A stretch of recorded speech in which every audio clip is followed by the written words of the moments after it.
Yo, what's going on, everybody? Welcome to the Spann Report podcast. I'm your host, Mr. Spann, and this is episode number 68 of the report. And yeah, man, it's been about a week since the last time I talked to you guys. Hopefully, you guys enjoyed the interview I did with a friend of the show and founder of Tourist Protection Agency, Tourist Fields. Man, hope you guys got a lot from that interview, just in as far as how to do business and some security tips and all that other stuff. I hope you guys enjoyed that. But there's been some other things. There's been some other things that's been going on in the world that I kind of want to touch on this episode of the Spann Report. But before we get started into all of that, I got to let you guys know how you can get in touch with me here at the Spann Report podcast and let your voice be heard. Of course, you can hit me up at the hotline at area code 313-288-0485. That's area code 313-288-0485. Leave me those voicemail messages. I will play those messages on the show, and I, of course, will respond to those messages on the show. I haven't gotten a voicemail in quite a while, so I'm looking for some voicemails. Also, you can hit me up on the email, which seems to be everybody's favorite way to do it. And the new email, of course, is feedback@thespannreport.com. That's feedback@thespannreport.com. Send me those emails. I will read those emails and, of course, respond to those emails on the show. Got some of those today to get to. Also, if you want to chop it up with your man, you can hit me up on Twitter and Instagram. My name, of course, is Mr._Spann on both of those platforms. Mr._Spann on Twitter and Instagram. And for all of your Spann Report needs, go to thespannreport.com. All the podcasts, all the videos, all of the Spann TV videos, everything associated with the podcast, everything associated with the Spann Report, you can go there. Also, check your man out on iTunes and Stitcher and on Pocket Cast and wherever else you get your podcast. You can find the Spann Report podcast available there. Leave me some Stitcher reviews. Leave me some iTunes reviews. Those are really good ways to help spread the word about the show and to get other people involved in checking out what we're doing over here. So, yes, indeed, do that for me, please, and thank you. All right. Now, of course, like I said, man, it's been about a week since the last time I talked to you guys, and there have been some things that have been going on. One of the biggest things that have been going on around here in Detroit, there was a story about a mother who killed two of her kids and left them kids in a freezer. So I will be discussing that on this episode. I also will be talking about Tidal, the new music service that Jay-Z and Beyonce and J. Cole and Madonna and Rihanna and all of these other major music stars have ownership in. We're going to talk about that new service and whether or not it's a feasible thing, whether or not it's a new way to listen to music, whether or not it'll be something that jumps off. So we're going to talk about that a bit. And we're really going to talk about this Indiana Religious Freedom Act law that was signed into law recently by Governor Mike Pence over in Indiana, and some of the rhetoric and some of the everything that goes around that, everything surrounding that, and how it's discrimination against LGBT people. How it's playing out, pretty much. Just talk about how it's playing out. But you know what? I got a couple random thoughts that I kind of wanted to get to, and I just wanted to share these with you guys.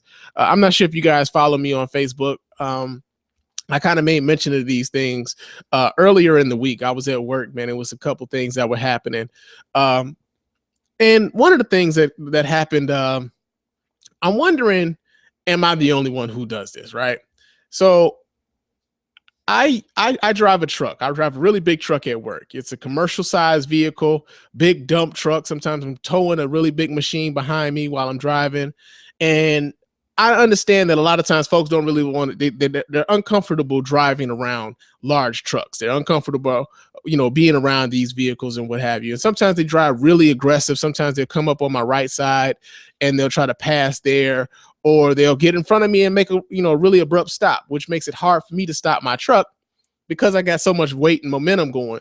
So it's like it really kind of gets harrowing trying to be safe while driving around some of these vehicles. But the one thing that always gets me is when I see like someone with a handicap sticker driving really aggressively, right?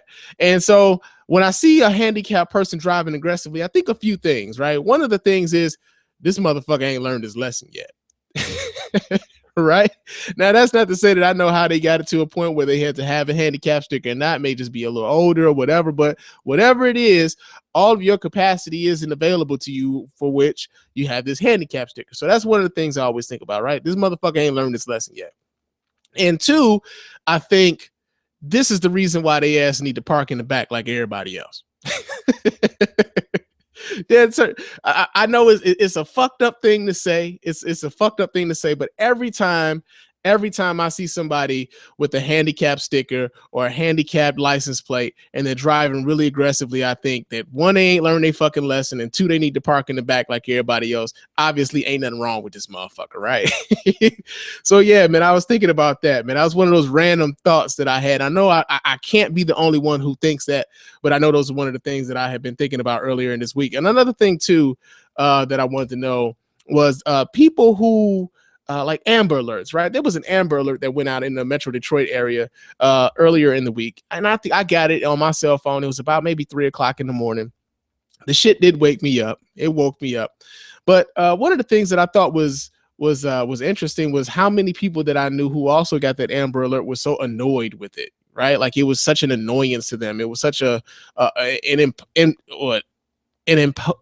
it imposed itself on their day or their sleep or whatever. So they really didn't appreciate it. And it was interesting how many people got on Facebook bitching about, man, why the hell did they send an Amber Alert at 3 o'clock in the morning? Like, what kind of shit is this, man? That shit scared the fuck out of me. And they made all of these bitching remarks about Amber Alerts, right?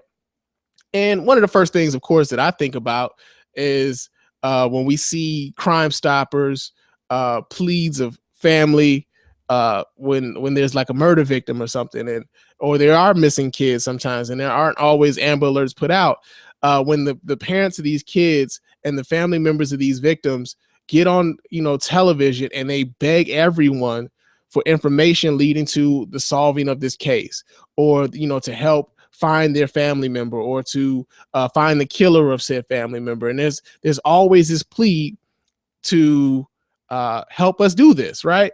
So with that being said, it seems to me like it would be cut and dry to, like, you know what, even if I don't have any information about this, then it shouldn't be an issue for me to get an alert and kind of pass that information on as I have it, right? So to see so many people bitching about it's like, you know what, it would be really strange, or it would be really interesting if something were to happen to a member of your family and you would be one of those folks imploring everyone to send in information, to make those phone calls and everything else. So yeah, I thought it was real kind of fucked up, and I said to a lot of them people that, yo, fuck you, because that's kind of fucked up that you would even that you found that as a reason to bitch and moan about whether or not you got an Amber Alert at night, right? And then another thing too, that folks were also, there was a lot of racial animosity with the Amber Alert, right? So it's like, yo, if it was a black kid, man, they wouldn't be putting out these Amber Alerts, man. This is some bullshit.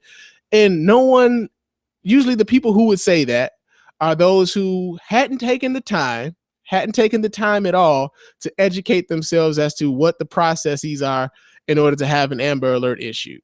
And so I just started dropping like the FAQ of the Amber Alert for everybody who asks that shit, like, why ain't they showing this shit for black kids and all this other stuff? Is a process to get an Amber Alert issued. Maybe these people need to follow the processes to get the Amber Alerts issued. That's all I was saying. But yeah, that was a couple of the things that had kind of went on during the week that I was just like really random for me. And I just wanted to share those with you guys as well, man. Now, one of the things, like I said, I wanted to talk about, and it's a really fucked up story, real sad story, is about the woman who killed her children, who killed her 2 children and put them in a freezer. So before I even give any of my my commentary on that, let me introduce the story to you guys here. Just a second. And we have breaking news. We're learning why a mother may have killed 2 of her children, then stashed their bodies in a freezer. Yeah, 7 Action News reporter Jeff Vaughn, he is live on Detroit's east side with the latest. Jeff, what are police thinking? Malcolm, good evening. That motive tonight is expanding. Sources tell me the mother accused of killing her 2 children and stuffing them in a freezer here at this condominium complex tried to keep it a secret. so she could continue to draw child support from the state. Action News uncovering the latest details from all angles on the case of two children found dead in a freezer. As the bodies of the two siblings thaw at the medical examiner's office, their grandmother identifying the bodies, then talking to our Jonathan Carlson. We just went to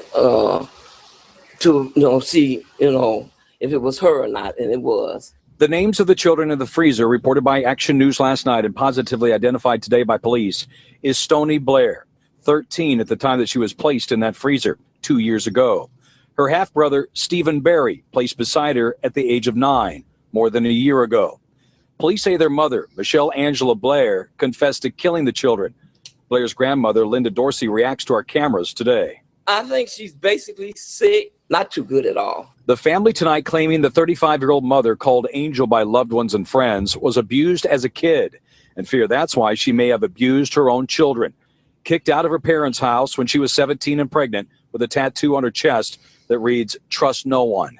The motive for the killings, sources say, but not substantiated by police, is sexual abuse from the dead siblings onto the youngest of the two remaining siblings, a boy age 11, now in protective custody with the 17-year-old sister, keeping the secret from family and friends in a freezer behind the store at 804 St. Aubin of the Martin Luther King condo complex.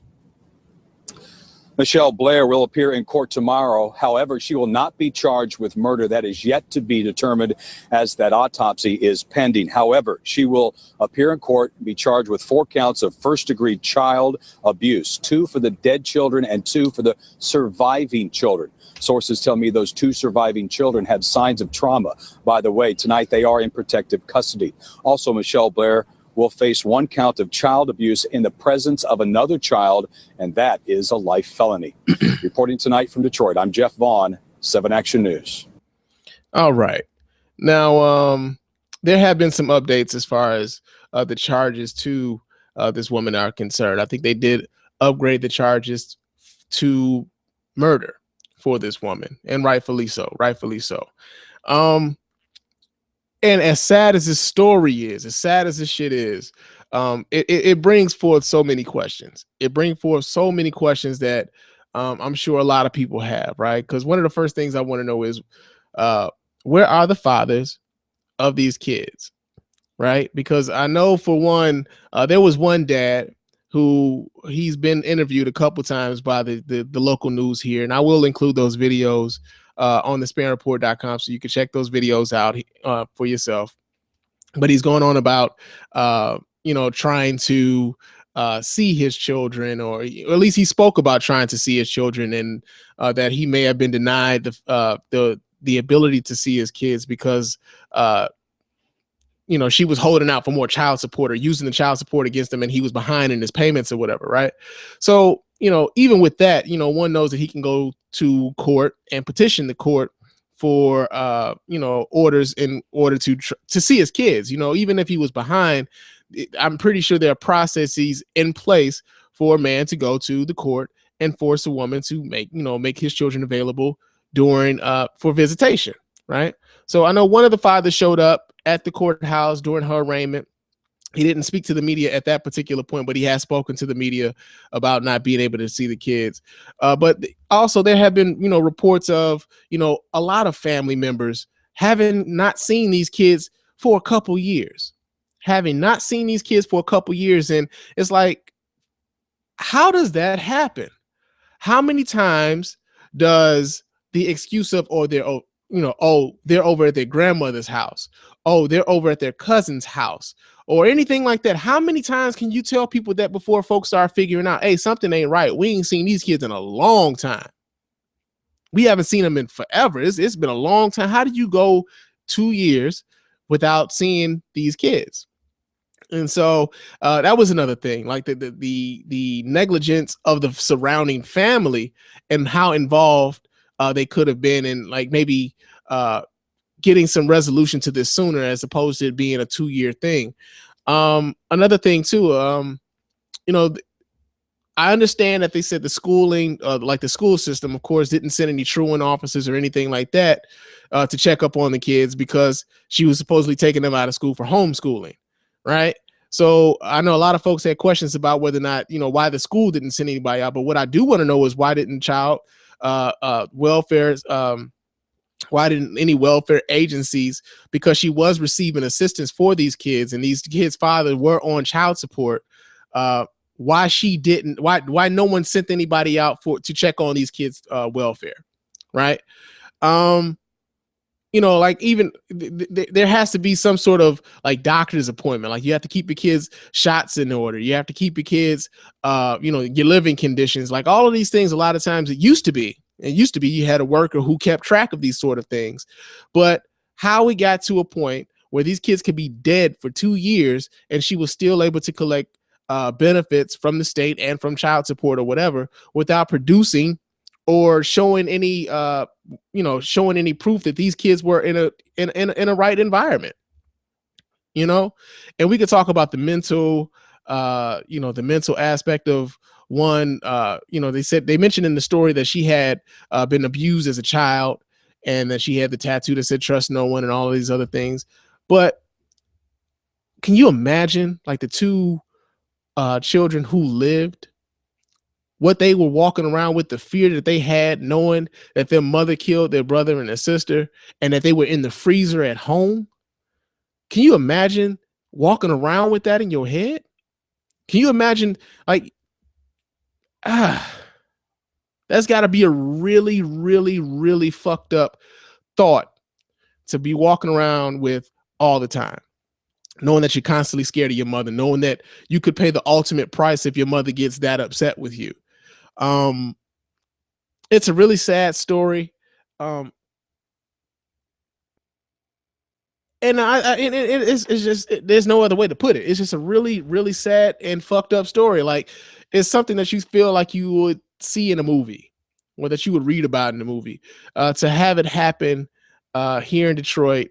Yeah, man, it's one of those things that you would find in like now I'm pretty sure it may be a Lifetime movie made about this, unfortunately, but to think of the conditions in which one has to be, or the mental condition one has to be in to walk around knowing that their mom had killed their brother or sister. I think I'm worried, I'm more so concerned about the living kids at this point than anything else. The kind of mental scars that they're going to have to deal with for the rest of their lives, knowing that they walked around with that kind of secret and that kind of knowledge in their heads.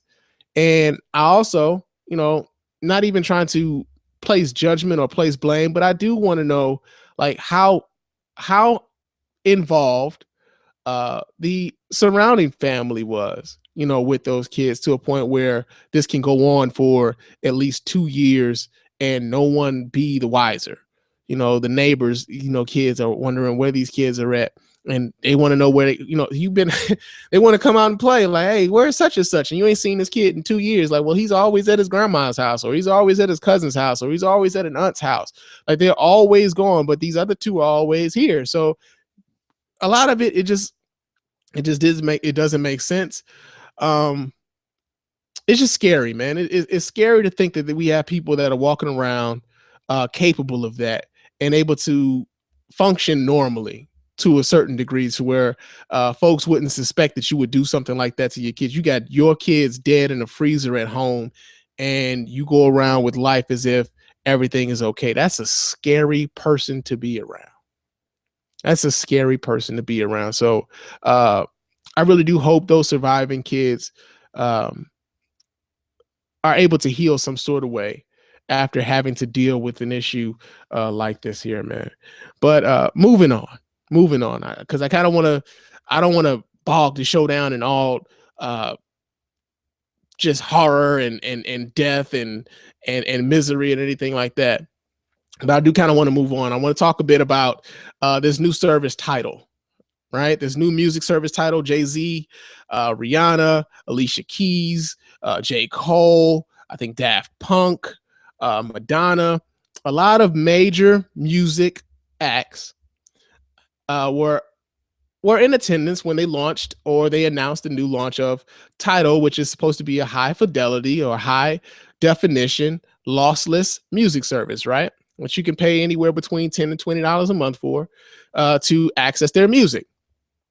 And you know, it's one of those things where it's getting to a point where like the music space is getting a bit crowded when it comes to streaming services are concerned, right? Because I believe Apple has a streaming service that's out. Samsung has a music streaming service that's out. I think it's called Milk. You have Pandora. You have what's that? Spotify. You have Google Play Music All Access. And you have Tidal, and you have Beats Music, which I think Apple actually bought Beats and incorporated that into their service. So yeah, you got so many of these services that are streaming music, right? And we've seen so many stories about how the artists aren't exactly happy with these streaming services because they aren't receiving the amount of monies that they think they are entitled to for their music being played on these services, right? And so Jay-Z comes out, or you know, they announced this new service, and it's $10 to $20 a month, and you get access to, you know, like I said, the high fidelity music. You get access to, you know, music videos and everything else. And it's been kind of met with a bit of a mixed reaction, right? Because of the fact that you have so many of these other services, and these other services are providing a lot of the things that Tidal is promoting at a cheaper price than what Tidal is promoting, right? So you got a lot of things here. You got a lot of different things at work here, right? Because I'm old enough. I'm old enough to remember when folks used to actually go to places like Sam Goody and buy CDs, right?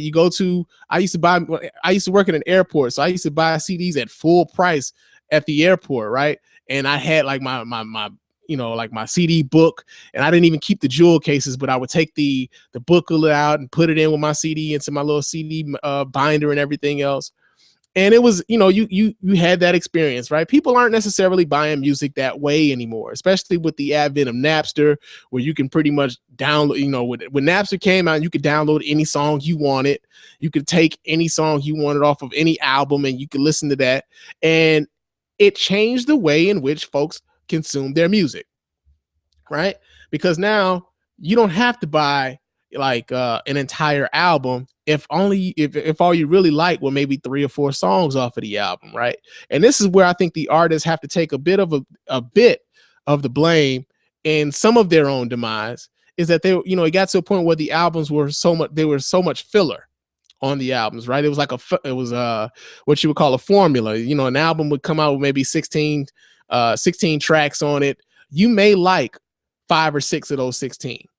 But in order for it to be a full-length album, you may have gotten 16, maybe even 20 tracks. Sometimes some folks came out with double albums. I remember the Blueprint 2, a double album. I remember R. Kelly, when I actually still listened to R. Kelly with the R album. That was a double album, right? A lot of songs. But you might not have liked all of the songs, but you paid full price for all of them. So when you got a service like Napster, and you know, Napster then goes into LimeWire and then FrostWire, and all of these file sharing services started popping up, and folks are able to just download the music and the songs that they wanted, and they put them on their iPods, and they're putting them on their Zooms. Remember that shit? They're putting them on these MP3 players and everything else. And folks have gotten to a point, it's been long enough now to where you got a generation of kids that don't know nothing about going to the store and buying CDs or buying albums. They buy everything through iTunes. They buy everything through Amazon's Prime service. They buy everything through Google's Play service. So they've never gone to a store to buy an album. And they have the option now to just go in. They'll listen to a song. They'll buy that song, or they'll buy 4 or 5 songs off of the album, but they'll never buy the whole album because they don't like all of the songs on the album. So a lot of that revenue has kind of gone away for the artists, right? So then you go to, for a person like myself who did, I ain't gonna lie, I have downloaded music before. I can't tell you the last time I bought a CD. I can't tell you the last time I actually downloaded an album, right? Because I actually I use one of the streaming services now. I actually use Google Play Music All Access, right? And with that service, like it's like $7. I think I pay $8 a month. I get access to what's that? I get access to pretty much everything that's out, damn near. Like when an album drops, if Google Play Music has it available, I could search it up and boom, it's there. I could just hit it, add to my library. Now, I may not necessarily own it, but I could listen to that album as much as I want to, right? And then the songs that I actually do own, up to 20,000 songs. They're holding it for me for free, and I can stream those as well, right? So not only do I have my own 20,000 songs or up to 20,000 songs saved in there, but then I got access to all of this other music. And if there's a music video associated with that song, I could just hit the play button in the middle of the screen and boom, it takes me to YouTube, and I could watch the music video, right? And then you got services like Spotify, the same thing. Albums available on Spotify, boom, you can listen to it, and there it is. You never had to buy the album. And so I think what Jay-Z and what these other artists are trying to do, of course, is to take a lot of the power away from these labels who put this music out on these services at very little, and they get very little in return because of it, because of their work. The record labels may be benefiting from this, but the artists themselves, not so much, which is why Tidal is so important to them now, right? Because they want a bigger share of their work, right?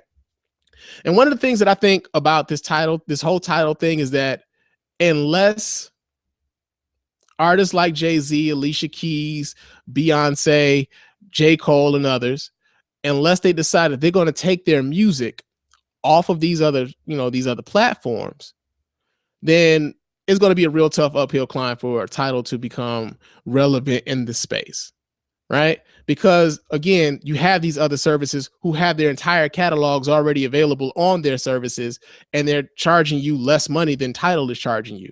Like I said, I don't know how much. I think Spotify's maybe $10, and like I said, I pay $8 a month for Google Play Music All Access, and there's Amazon Prime. So there's so many different services that already offer these benefits that Tidal is trying to put forth. So I think for the most part, it's a very ambitious thing for these artists to do. One of the things I do worry about is like the indie artist, right? The person who doesn't have the cachet of a Jay-Z or Alicia Keys and everywhere else.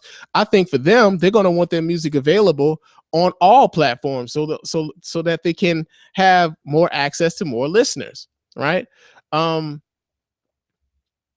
And it's just one of those things where, again, like I think what's going to happen with Jay-Z and all these other artists, they're going to, of course, I think what's going to happen with Tidal is they're going to start releasing their albums on Tidal first. There'll probably be some exclusivity going on with that. You may be able to, like, say, for instance, if Jay-Z drops another album for the first 2 weeks, the only way you would be able to listen to that album would be to go to Tidal on Tidal or whatever. And of course, after that, though, it's free game because folks have figured out ways to rip shit from everywhere. So if they got the album on Tidal, you can rip the shit off a Tidal, and then you'll look up and somebody has it on a file sharing site, and there you go. And now it's on everybody's services, because those people who download that music, they put it in it. They put it in what they listen to, right? So it's one of those things, man. Like, I understand that they want more money for the work that they put into, for their work. I think everybody should be rightfully compensated for their work. The question is whether or not us as listeners, because our habits have changed so much, whether or not they're going to be able to get people willing to pay that sort of money to justify their costs, right? $20 a month is a lot to just spend, for a service to listen to music, right? Especially when you already have a consumer base who's used to either listening to shit for free or paying very little for it, right? So it's going to be a real interesting thing for them to get this ball rolling, to get people willing to part with that, with that amount of money for the services that they are providing. Now, another interesting thing somebody mentioned to me before this week, they were talking about whether or not whether or not Tidal will ever be relevant, or are they ever going to change the space as far as streaming services are concerned, because of the heavy names that are associated with it. And folks are, they like to be associated with what's cool. So it was a big thing for them to have artists like Beyonce and J. Cole and Jay-Z and Kanye West. I forgot I said Kanye West's name not once. And Daft Punk and all these other artists, because it is telling you right off the top that a lot of the big cool names are here. This is where you need to be, right?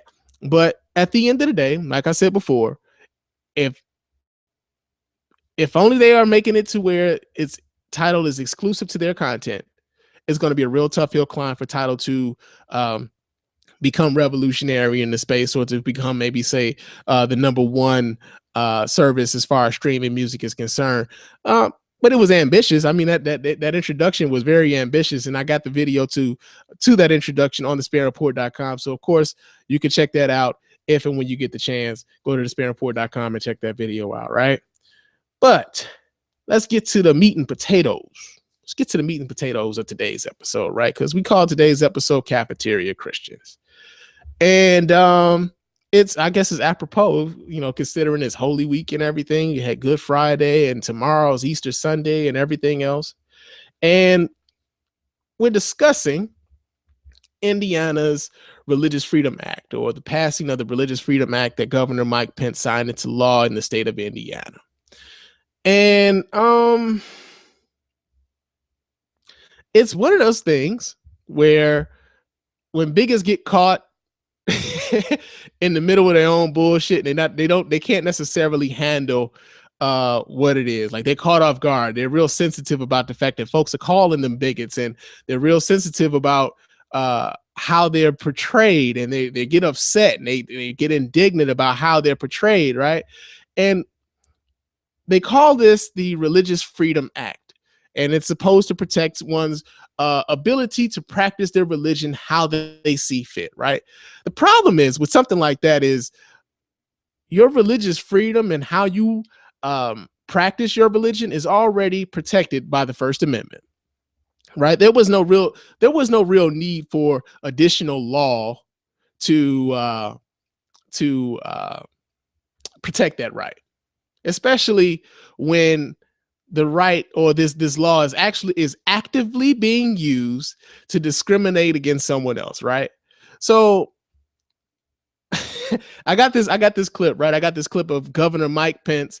He was on an episode of This Week with George Stephanopoulos on ABC this week, trying to explain how what the Religious Freedom Act does. So here it is.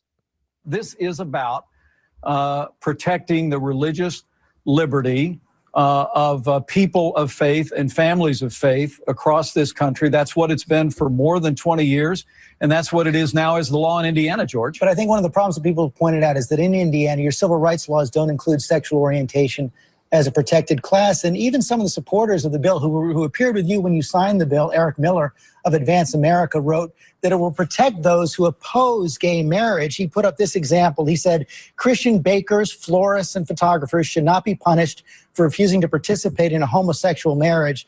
So this is a yes or no question. Is Advance America right when they say a florist in Indiana can now refuse to serve a gay couple without fear of punishment? Well, let me explain to you. The purpose of this bill is to empower, and has been for more than 20 years, George. This is not speculative.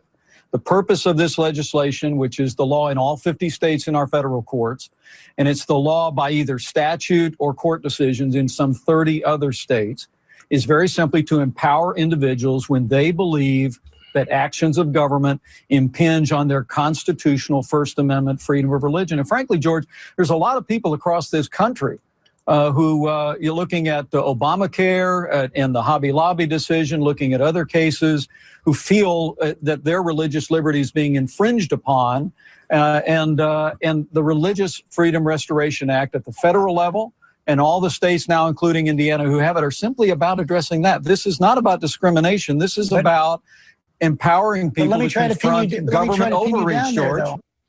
All right. Now, you catch that at the very last at the last part of that, where he talked about this law isn't about discriminating against anyone, right? He said that. Now, even though that was a really long-winded answer to something that was a yes or no question, I think when you see that video, you can see George Stephanopoulos is really telling him this is a yes or no question, and he goes into these really long-winded explanations as to what this law is supposed to mean when he's asking him a very specific question, and he can't seem to answer this very specific question in a yes or no way, right?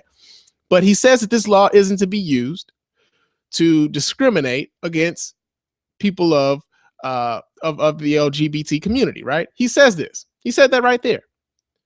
Obviously, that memo didn't get out to the owners of Memories Pizza. Well, Colleen, I learned from the workers here at this restaurant that they agree with Governor Pence and the signing of this bill. They say they have a right to believe in their religion and protect those ideals. If a gay couple was to come in, like say they wanted us to provide them pizzas for a wedding, we would have to say no. Crystal O'Connor and her family are standing firm in their beliefs tonight. They've owned Memories Pizza and Ice Cream in Walkerton for almost 10 years, a small town business. It's a cute little town, Walker, Kentucky. With the small town ideals. We're a Christian establishment. They pride themselves in owning a business that reflects their religious beliefs. We're not discriminating against anyone. It's just that's our belief. And everybody has the right to believe anything. So when Governor Pence signed the Religious Freedom Restoration Act into law, the family was not disappointed. We definitely agree with the bill. I asked her about the negative backlash it's been getting for being a discriminatory legislation. Her response: I do not think it is targeting gays. Person, I don't think it's a discrimination. She believes it's a way to protect businesses like hers. Oh, it's supposed to help people that have a religious belief. She says because she is a Christian, she and her family don't support gay marriage, and that is their right. I agree with the bill. Kevin O'Connor is Crystal's father, and you could say he's set in his ways. He believes the negative backlash the bill and its supporters are getting isn't fair. That's a lifestyle that you choose. You know, I choose to be heterosexual. They choose to be homosexual. Why should I be beat over the head because they choose that lifestyle?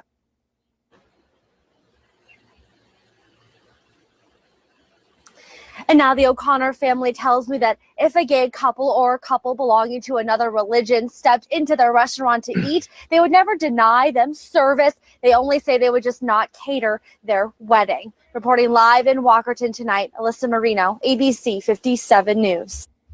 All right. Now, yeah, kind of contradicts everything that the governor said as far as what the law is supposed to do. Especially when he says it's not supposed to be used to discriminate against LGBT people, right? Especially when this restaurant comes right out afterwards and say they agree with Governor Pence and this is what we're going to use this law for. You know, it's one of those things. But first of all, I want to know who's getting pizza at the wedding, right? Like who gets it?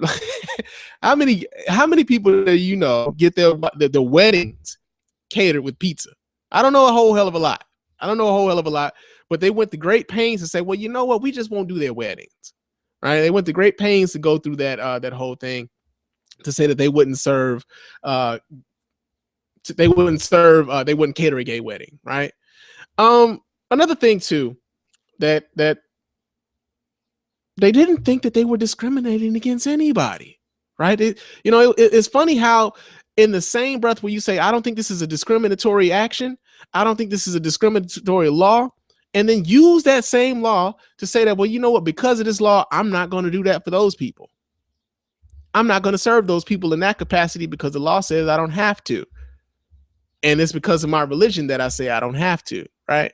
And here's one of the things where, like, I get a little annoyed sometimes when it comes to say, for instance, people of color, when they talk about whether or not gay people and people of color and the struggle of civil rights are one and the same, where sometimes we act as if this is like the struggle Olympics and we get a gold medal for having struggled the most.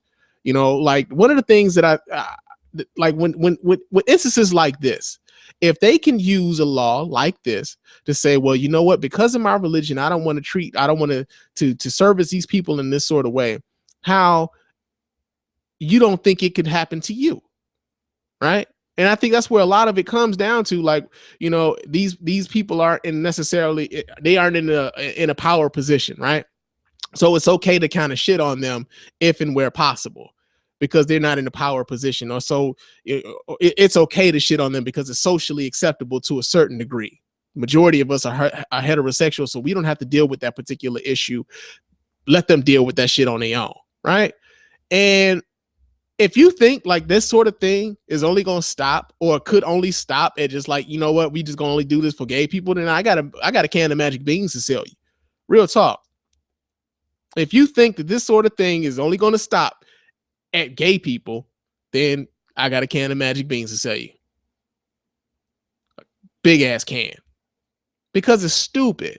It's stupid to think that way, to think that, for one, that this law isn't discriminatory, and for two, to think that it couldn't happen to you because someone has said this was their religion to not fuck with these people in this sort of way, right?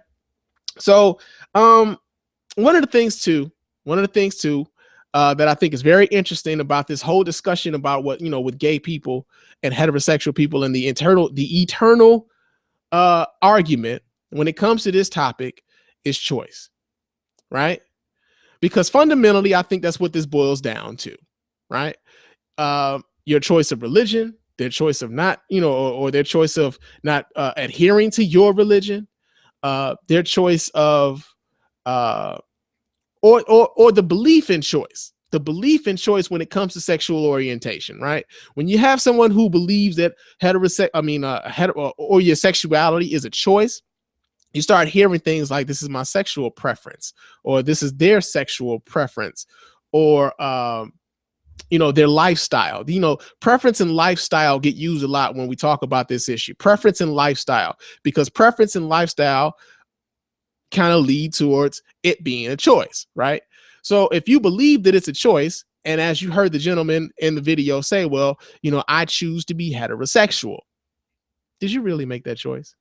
I mean, did you really? Because when it comes down to, like, and I don't want to get stereotypical, I don't want to be cliche in anything that I say here, but when you start talking about whether or not it's a choice that you were heterosexual, and I'm a heterosexual male, I don't think I had a choice in it. Were you?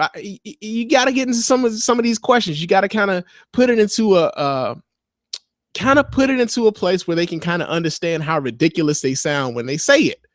So when you ask a heterosexual man who's heterosexual, of course, when you ask this man, have you ever been moved sexually? Have you ever been sexually aroused by another man at all? Chances are he's going to say no, right? Chances are he's going to say no. Now, if he's being honest or not, we don't know, but chances are he's going to say no. Now, if he says no, he's never been sexually aroused by a man, he's never been moved sexually by a man at all in that way, then you would say, well, did you feel like you made a choice in that particular moment? Do you feel like you made the choice that, you know what? No, I don't really like men. Like, that was a choice for you? No, because you weren't hardwired to feel that way about another dude, right? So going by that logic, or just going by that line of thinking, well, if you didn't think it was a choice for you, what makes you think that it was a choice for them to operate that way? What makes you think that was a choice for them? And why do you think that, they would make that choice considering all of the hate that it comes with, right? People in Arab countries are beheaded, and they're beaten, and they're caned, and all sorts of shit is happening all over the world when it comes to gay people. They're killed for the simple fact that they love the same sex, or they are predisposed to love the same sex. This is how they are. This is how they're wired. This wasn't a choice for them. You think you go into a country that is look at Russia. You go into a country like Russia and tell me that those people are choosing to live that way under threat of being killed and murdered and beat the hell up all the time. You tell me that's a choice for those people over there. You tell me that's a choice for the people who live here, right? And that's the thing. I think it boils down to that whole thing of whether or not you believe it's a choice and whether it's not a choice. Now, as far as our religion is concerned, you are free to practice your religion however you see fit, unless your practice of your religion infringes upon the rights of someone else. Once your religion starts affecting how other people around you live, then we got a problem. Right? You aren't able to just kind of impose your religion upon me because you don't agree with who I am. Right? I mean, we can go back into the Bible and talk about how the Bible was used to justify slavery. Right? Some of the same folks, some of our same people walk around talking about how it's biblically wrong for gay people to be who they are. And yet that same book was used to justify us being in positions of servitude, chattel slavery. And it was also used to tell the slaves to be docile and to serve their masters with joy, right? That same book, the very same book that we hold up as the law and authority on how these people are supposed to be, was the same book that they used to discriminate against you and me. And so I think it's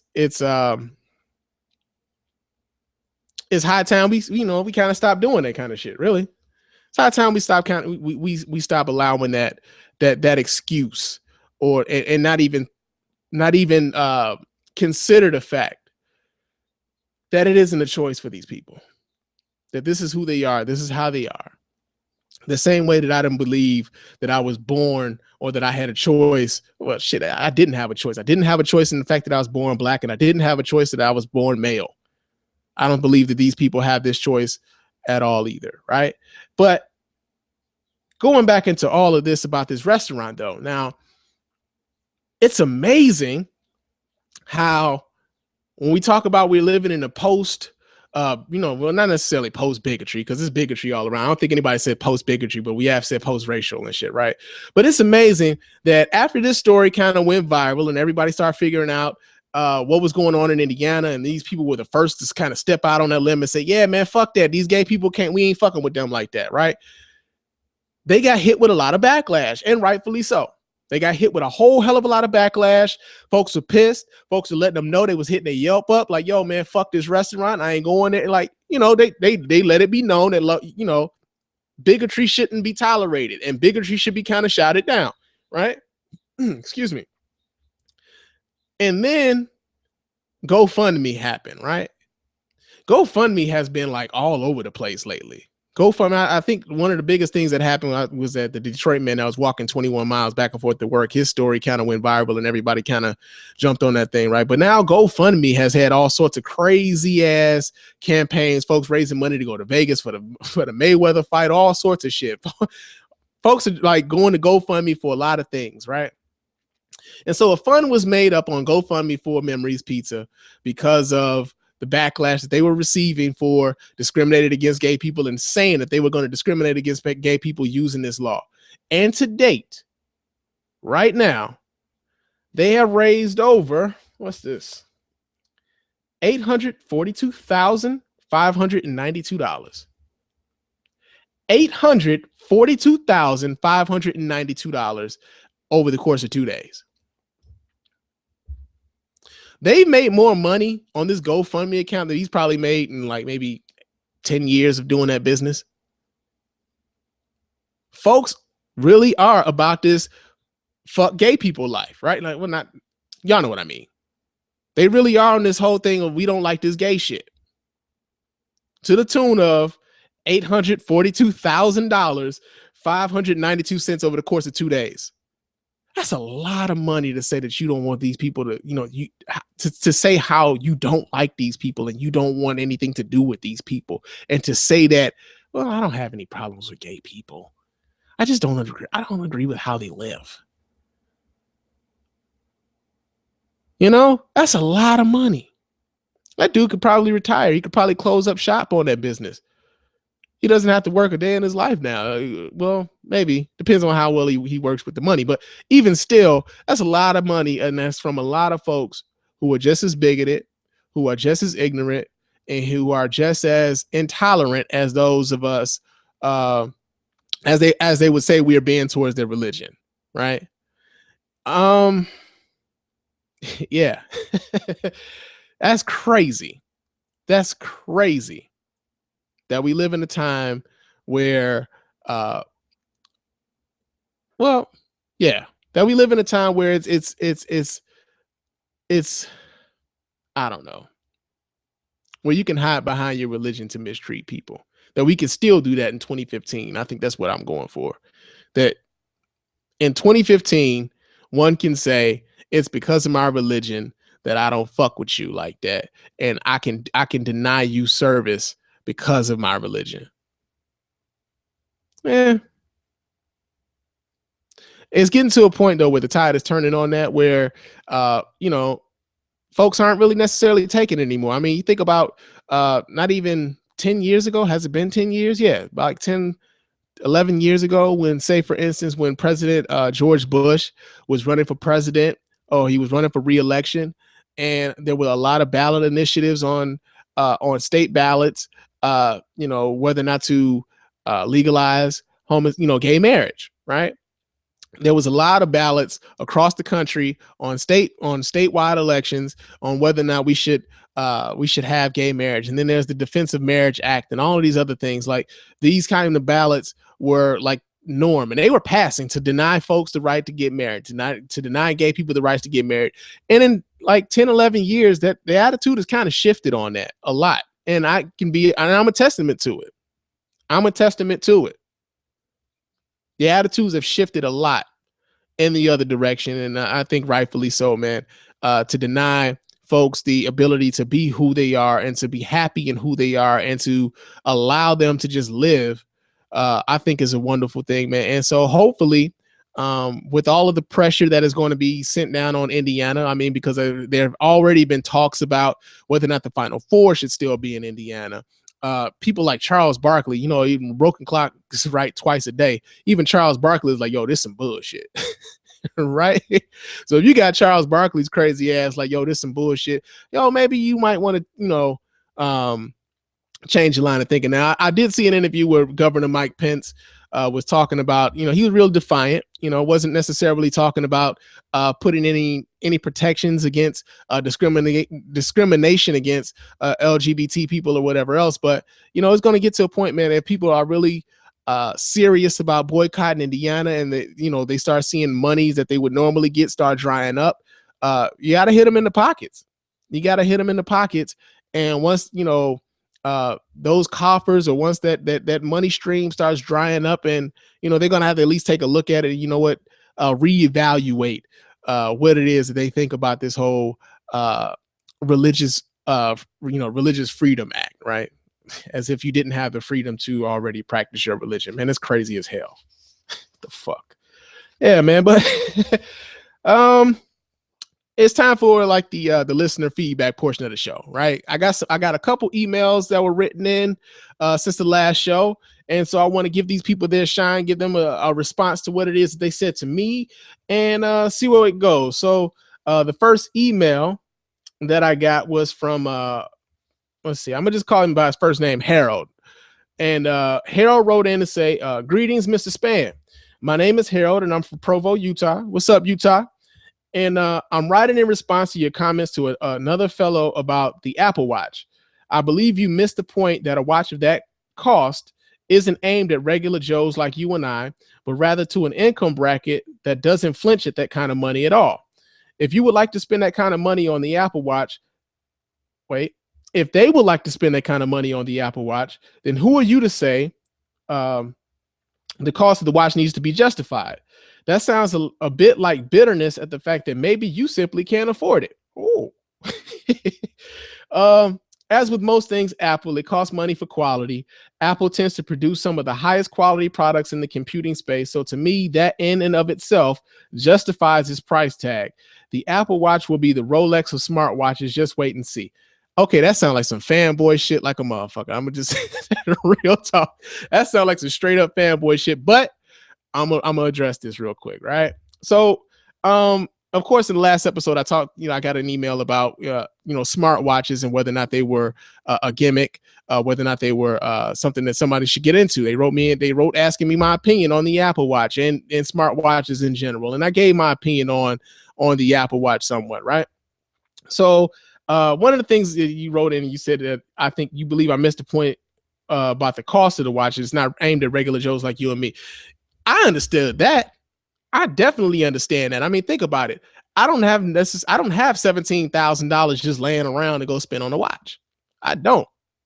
So I understood that, that kind of thing isn't targeted towards someone like myself. Now, someone like maybe say like a Floyd Mayweather or maybe a LeBron James or a Michael Jordan, some people that got that kind of disposable income to kind of, throw around, then by all means, I'm pretty sure that those are the kind of people that are going to go about buying a watch like that.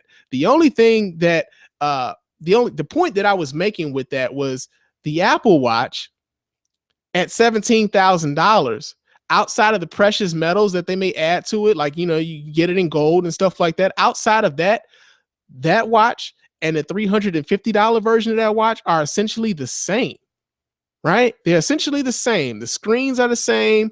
The RAM is the same. The chipset is the same. Everything in that watch is the same. It doesn't do anything. It doesn't enhance anything. They didn't put any improved specs on the watch. That's all I was saying. So if you're going to spend $17,000 on the Apple Watch, and the $350 watch has the exact same shit in the Apple Watch that the $17,000 watch does, it's like, okay, like, that's kind of gratuitous. That's all I was saying. That's all I was saying. It ain't about bitterness, man. I ain't trust me. I'm not even in the market for an Apple Watch. I own Android devices. I didn't even want an Apple Watch, right? So there's that. Also, you wrote in to say that it sounds like a bit of bitterness. No, okay, I'm not bitter. I'm not bitter. Trust me, I'm not bitter. Right? You write in also to say that, as with most things Apple, it costs money for quality. Apple tends to produce some of the highest quality products in the computing space. That could be debated. I think a lot of the thing with Apple is they charge a premium. They charge a premium price for their products. The thing is, for what you get in those products, you can get those same things in other products for less money, right? So if you paying, say for instance, $1,500 for a MacBook Pro, doesn't necessarily mean that this Ultrabook that only costs $800 isn't capable of doing the exact same things that MacBook Pro is, right? What you're paying for is, a lot of times it's with the Apple experience and the enclosed Apple ecosystem, right? Because they have a lot of proprietary things about their system that makes it work together well. And I applaud them for that. Now, to say that just because it's Apple, that in and of itself justifies the cost of the Apple Watch, it's kind of crazy there, fam. That's kind of crazy. But I'm going to let you roll with that one, right? And then lastly, you said Apple will be the Rolex of smartwatches. Just wait and see. Okay, that may very well be true. But here's the thing. When it comes to watches, and I wear watches, I have a lot of watches. One of the things with watches, especially when you start talking about Rolexes and things like that, is part of the reason why you spend that kind of money is because of the actual quality and workmanship and craftsmanship of the watch, right? So say, for instance, if your grandfather was one of those few people who owned a Rolex, that he bought that Rolex, it had the precious metals in it, it had the workmanship and the craftsmanship of a very fine timepiece. And you know what? When he passes away, or for whatever reason, or like say, for instance, his son gets married or whatever, he can give that watch to his son as a gift. And now his son can give that to his son, and that's now a gift to him. It becomes a family heirloom, right? And that watch works just as good as it was when his kid's grandfather first bought the watch. That watch works just as good as the day his grandfather bought that watch. And so after a while, it starts justifying and appreciating because of the fact that watch is still just as good. The thing with the Apple Watch is that, say, for instance, even if you do have $17,000 to spend on an Apple Watch, is that watch is going to be obsolete in a year, right? No matter what, that watch is going to be obsolete in a year. They're already making the Apple Watch 2. And that's especially in the tech space, that's just pretty much how it rolls. They're already working on the improvements on the next Apple Watch, or the next Moto 360, or the next Samsung Gear, or the next LG Watch R. All of these watches, they're kind of disposable, right? So take, for instance, like I got a Moto 360. I know that my Moto 360, after about 2 years, that Moto 360 isn't going to work as well as it did when I first got it, right? And some of the software, the software that they're going to add to the next versions and the next versions of these watches are going to demand more resources in the hardware than that watch is able to provide. So now I can't use it at all, right? So that's the thing when it comes. You may talk about these Apple Watches being the Rolexes of smartwatches and all this other shit, but it's like I said, that remains to be seen. But all I was saying was $17,000 is a hell of a lot of money to spend on a watch when the $350 watch does the exact same thing with the exact same specifications on the inside of the watch. That's all I was saying. But I appreciate you writing in, Harold. I really do. And chill out with the fanboy shit. Just chill out with the fanboy shit. And I hope to hear from you again soon, brother. Real talk. And the next email I got was from Janet Jackson. Not that one. Okay. Hey, Spann, this is Janet. I'm a longtime listener, and this is my first time sending any feedback. I'm so sorry that it's taken me this long. I started listening to you when you were around episode 16. Oh, okay. Where you did the skit placing you in the club when Chris Brown and Drake got into a fight. I thought it was hilarious. Okay. I remember that one. She says, not only because of how you told the story, but if I didn't know any better, because of how much detail you included in the story, it was almost believable. And I look forward to listening to more from you. Then you take these long breaks, and I, along with, I'm sure, many others, thought you had given up on podcasting. Let me be the first to tell you that I'm so glad that you're still doing it. Your show gives me not only something to listen to while I'm at work, but it also gives me something to think about. And I love that you stuck with it despite whatever it may have been that could have been keeping you away from the mic. You've grown a lot on this show, not only in how you view the world, but in how you present your view of it. I get to watch videos of the Spann Report now. Yay. All right now. Yeah. It's so much easier to share your show with my friends who still don't know what podcasts are. Yes, I'm spreading the word. Now, I don't want to take too much time, but I did want to write in to let you know that I look forward to every episode, and I can't wait to see how much larger the Spann Report becomes. Yours truly, from a longtime fan, Janet Jackson. Not that one. Damn. Ah, shit. Damn.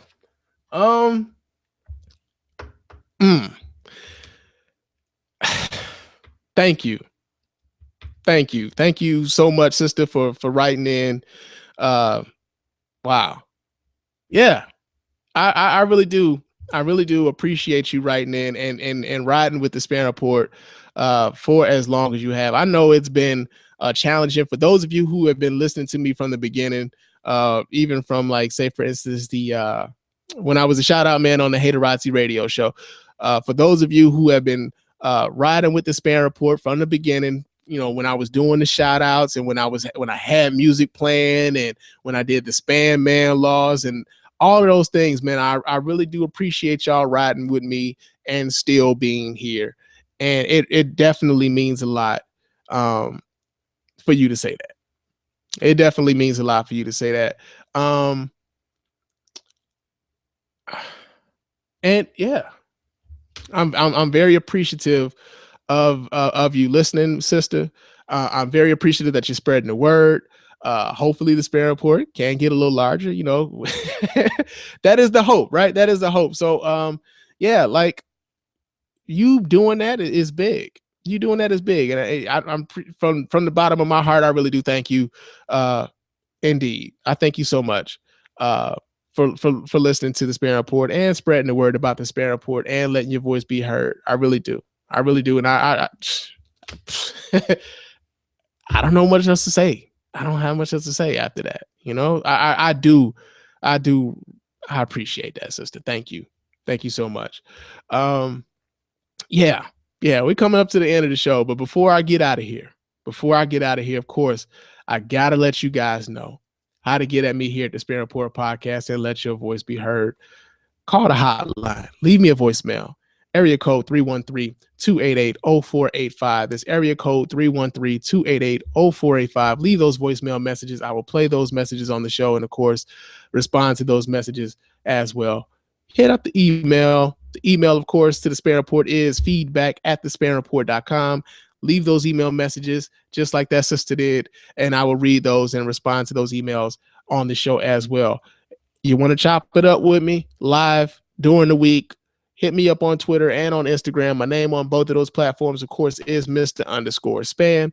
And you can also go to thespannreport.com for everything Spann Report related, man. Everything Spann Report related, the podcast, the videos, everything at thespannreport.com. And do me a big solid. Leave me a review on iTunes and on Stitcher.